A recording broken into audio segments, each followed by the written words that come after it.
Adrian, looking at some stats in the Big Ten, Nebraska's not the only team that's been struggling in the red zone. I'm just kind of curious, what's it take? The field gets so compact down there. What's it take to be successful down in that inside the 20? Yeah. Part of that's awareness. Like you said, the field shrinks, so each play matters that much more. You have to execute and be really precise on the details. There's less room for error already in the Big Ten, so in the red zone that margin for error is even smaller. So just really have to be dialed in and execute. When you say less error or less margin for error in the Big Ten versus what other leagues and why? Yeah, part of that's a style of play. I do believe that the level of play is really high in the Big Ten, and on top of that, a lot of teams play, they have the ball for a long time, the time of possession, so your possessions are cut down. You have to make those plays, those possessions count. So that extends to the red zone and making those opportunities you get to score count and get points out of them. Did you see the 9 overtime game? I did. I saw a little bit of that, and it's pretty nuts in the fact that it was 20-18. Yeah. Does that kind of, it's an extreme example, but does that kind of like emphasize, the point you're making about how difficult it can be to score in that kind of small space and basically, what you face week to week in the Big Ten? Definitely, 100%. I mean, it speaks to it. It's a great example of it and just how difficult it can be to score and get quality plays down there. But it's incredibly important. I don't like to make excuses. Scott said last week that you were a little bit beat up. Did you feel like your physical health affected anything against Minnesota? And then I guess second, how much did it help you personally from that standpoint? Yeah.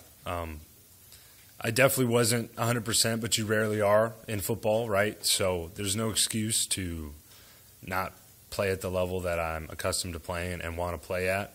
I did feel like I wasn't as dynamic as a runner going into that game, but still was able to do the things I wanted to do. If I felt like I couldn't, I wouldn't have played. So there's no excuse there. And additionally, the bye week was very helpful, I think, for everyone. Not only physically but mentally, maybe take a little bit of a break and get ready for this last 4 weeks. Was there ever a point that in the week of that Minnesota game when you thought you might not be able to play? In my mind, I knew I was always going to play Saturday. When in terms of running the ball, do you approach it any differently than you have in the past? And I'm not talking about like going forward now, but over the last few weeks, do you feel like you're just better at avoiding taking big hits in the open field, or have you consciously thought about trying to avoid taking hits as you've gone through this year? Yeah, it's about being a little smarter, knowing when to maybe take some of those big hits off. And that's just maybe it's with experience and just realizing it's a long season and knowing that I have to be a factor in the run game and I can't afford to miss games for my team. So little things, maybe that's getting down a little early. Maybe it's finding a way to avoid those big hits from some of the guys in the Big Ten. You guys are on a run now facing a set of really good pass rushers. You've got another this week with Karlaftis from Purdue. What kind of challenge is that, not just for your tackles, but what sort of pressure does a player like that put on the offense?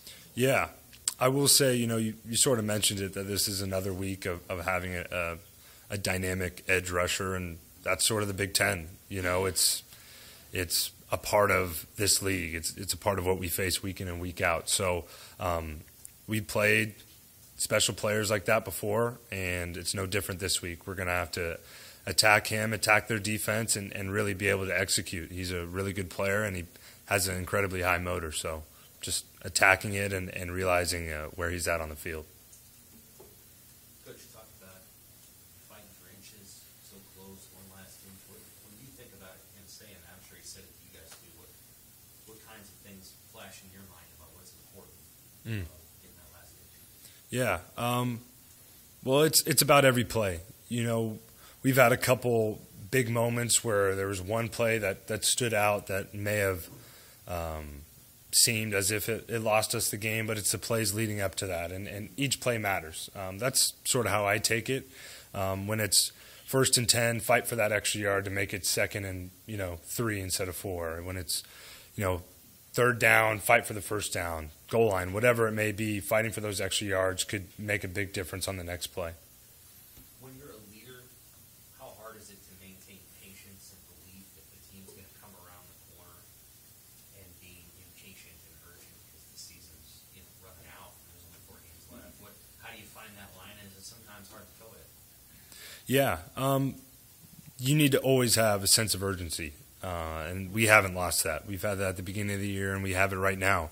There's a sense of patience when it comes to where this program is and where we know we can be, where we want to be, and having confidence in that. The urgency can't stop, and it won't stop. We obviously need this win, and it's a huge game for us. Adrian, you've had a couple of coaches in the past, 3 weeks, 3 games, who've had some words with you, private words with you after the game, opposing coaches that you've faced many times. What sense of appreciation or what kind of message, just in general, are you getting from those guys as you make your way through this for the 4th time? Yeah, generalizing it, it's about respect and about an appreciation for toughness and some of the things I've been through here and I've battled through, which I genuinely appreciate. And it's always a good thing to get that sort of recognition and appreciation. Now, some of those things came after we lost the game, and, maybe they're just being nice. It is what it is. I really don't put too much into it, but it is nice to hear from opposing coaches that they respect my game. One was after you guys blew out Northwestern. Yeah. Did either one of those encounters catch you off guard? Not necessarily off guard. I was sort of embraced in both, and I wasn't necessarily expecting that, but I genuinely appreciated the words they had to say to me. When you have a bye week and you can step back a little bit, do you, knowing that it could be or it might not be the last game, does that creep in your mind at all? About these could be the last 4? Maybe you know, maybe you don't, but does that enter your thought process at all? Not necessarily. I might use a little bit of that to even increase the sense of urgency.